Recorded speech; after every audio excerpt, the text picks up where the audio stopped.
जी। आज का जो टॉपिक है वह सेल्फ फ्रैक्शनेशन। जैसे कि आपको नाम खुद बता रहा है, ये है फ्रैक्शन। जो फ्रैक्शन है बेसिकली फ्रैक्शन कहते हैं कंपोनेंट्स। तो कंपोनेंट्स कह लो या फ्रेगमेंट्स कह लो, कंपोनेंट्स या फ्रेगमेंट्स। तो यहाँ पे बेटा हमने एक ही काम करना है कि जो कंपोनेंट्स है सेल के उनको हमने सेपरेट करना है। मतलब कि इस पूरी टेक्निक का जो मकसद है वो है सेपरेट करना, सेपरेट ऑफ सेलुलर कंपोनेंट्स। हमने सेलुलर कंपोनेंट्स को सेपरेट करना होता है। मगर कैसे कंपोनेंट्स को सेपरेट करना है? On the base of on the base of there density. अगर इसकी डेंसिटी और वेट के लिहाज से अगर इसके कंपोनेंट्स को सेपरेट किया जाए तो सेपरेट करना सेल के कंपोनेंट्स को, सेल के पार्ट्स को, they are called cell fractionation कहलाता है। बेसिकली हम यहां पे करते क्या है, हमने यहां पे करना क्या होता है, हमारे सबसे पहले लेना होता है टिश्यू। फॉर एग्जाम्पल ये टिश्यू है, ये हमने टिश्यू ले लिया। अब जो टिश्यू है, हमने टिश्यू को सबसे पहले ग्राइंड करना है, होमोजिनाइज करना है। हमने सबसे पहले इस टिश्यू को होमोजिनाइज करना है या इसको ग्राइंड करना है। तो सबसे पहला हमारा टॉपिक को, सबसे पहले हम टिश्यू को क्या करेंगे? होमोजिनाइजेशन। तो सबसे पहला हमारा मकसद होगा इस टिश्यू को छोटे छोटे पार्ट्स में तोड़ना। तो उस अमल को कहता है होमोजिनाइजेशन करना, होमोजिनाइजेशन करना। जब होमोजिनाइजेशन करते हैं किसी ब्लेंडर के अंदर या मिक्सर के अंदर, जहां पे प्रॉपर आयोनिक कंडीशन हो, जहां पे प्रॉपर पीएच हो, जहां पे प्रॉपर टेम्परेचर हो, जहां प्रॉपर एंजाइम हो जो इसको ग्राइंड करेगा, इसके ग्राइंड करने के बाद ये छोटे छोटे फ्रेगमेंट्स में होमोजिनाइज हो जाएगा और जिस वजह से सेल भी रैप्चर हो जाएंगे और ये टिश्यू भी ब्रेक डाउन हो जाएगा और ये आपके पास मटेरियल आ जाएगा जिसको हम क्या देंगे? होमोजिनाइजर। ये आपके पास आ गया होमोजिनाइजर, ये होमोजिनाइजर आपके पास आ गया। अब जो होमोजिनाइजर है, आपने इसको सबसे पहले ले लेना है एक टेस्ट ट्यूब के अंदर। आपने इस सॉल्यूशन को, इस होमोजिनाइजर को आपने ले लेना है टेस्ट ट्यूब के अंदर। अब जब टेस्ट ट्यूब के अंदर आपने इसको ले लिया, टेस्ट ट्यूब में लेने के बाद आपने इसको सेंट्रीफ्यूज मशीन के अंदर डाल देना है। सेंट्रीफ्यूज मशीन के अंदर डाल देना है, जिस मशीन के अंदर इसको घुमाया जाएगा, इसको रोटेट किया जाएगा, जिसके अंदर सेंट्रीफ्यूगल फोर्स लगेगी, उस मशीन के अंदर आपने इसको स्पिन करना है इस टेस्ट ट्यूब को। जैसे मैं एक टेस्ट ट्यूब है, मैंने इस तरह की काफी टेस्ट ट्यूब रेडी करके रखी है और मैंने इसको इस मशीन के अंदर रख दिया है।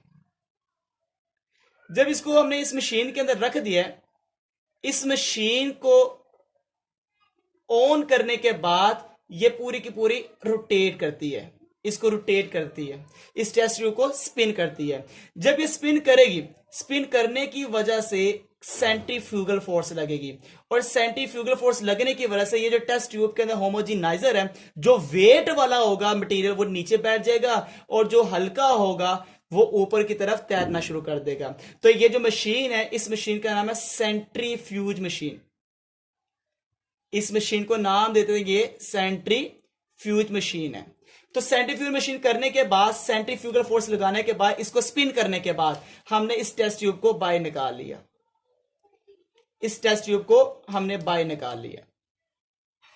जब टेस्ट ट्यूब को बाहर निकाल दिया तो आप देखेंगे कि हैवी मटेरियल नीचे बैठा होगा और हल्का मटेरियल ऊपर की तरफ तैर रहा होगा।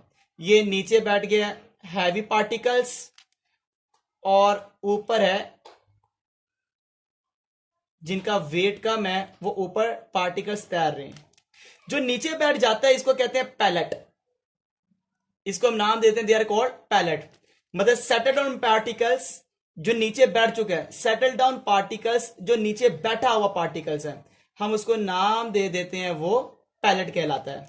और जो अभी भी ऊपर तैर रहा है, जो ऊपर अभी भी ऊपर अभी भी फ्लट कर रहा है या फ्लटिंग कर रहा है, वो हमें उसको नाम देते हैं सुपरनेटेंट।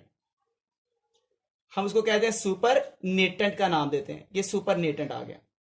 तो सुपरनेटेंट कौन सा होता है? जो ऊपर फ्लोटिंग पार्टिकल्स होते हैं ऊपर की तरफ तैरने वाले, हम उसको नाम दे देते हैं, वो सुपर नेटेंट कहलाता है।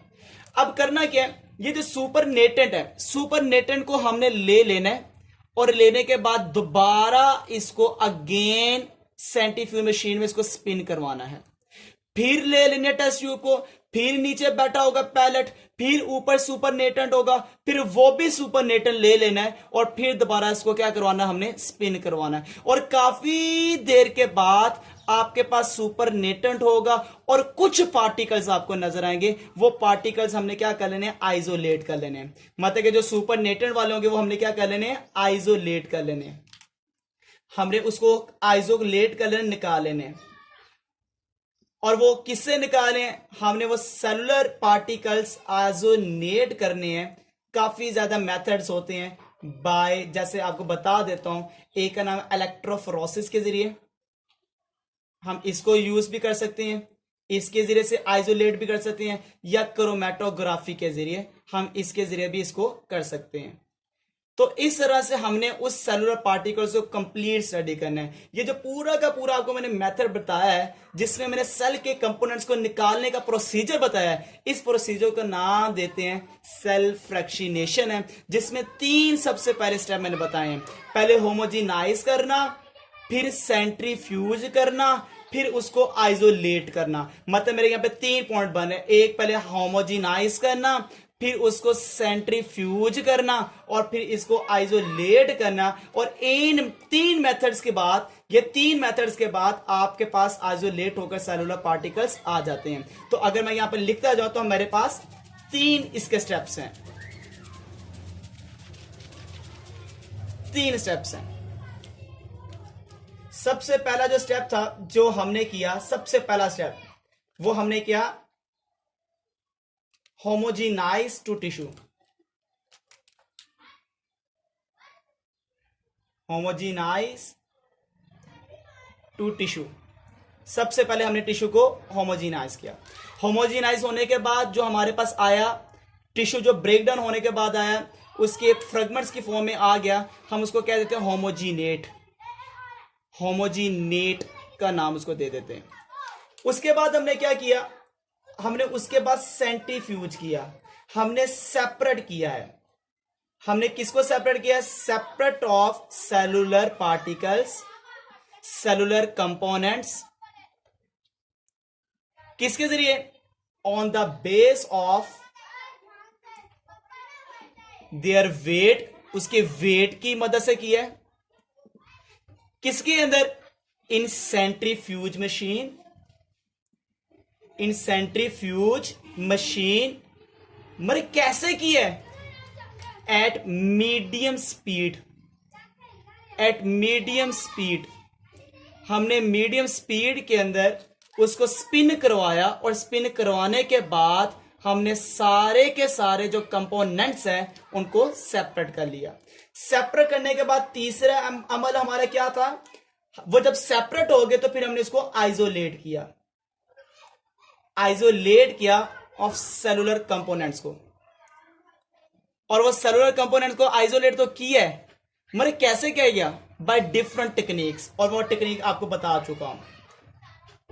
और वो टेक्निक जो यूज करते हैं उनको सेपरेट करने के लिए, वो हम यूज करते हैं क्रोमेटोग्राफी वगैरह। क्रोमेटोग्राफी के साथ साथ एक और मैंने बताया था इलेक्ट्रोफोरेसिस वगैरह।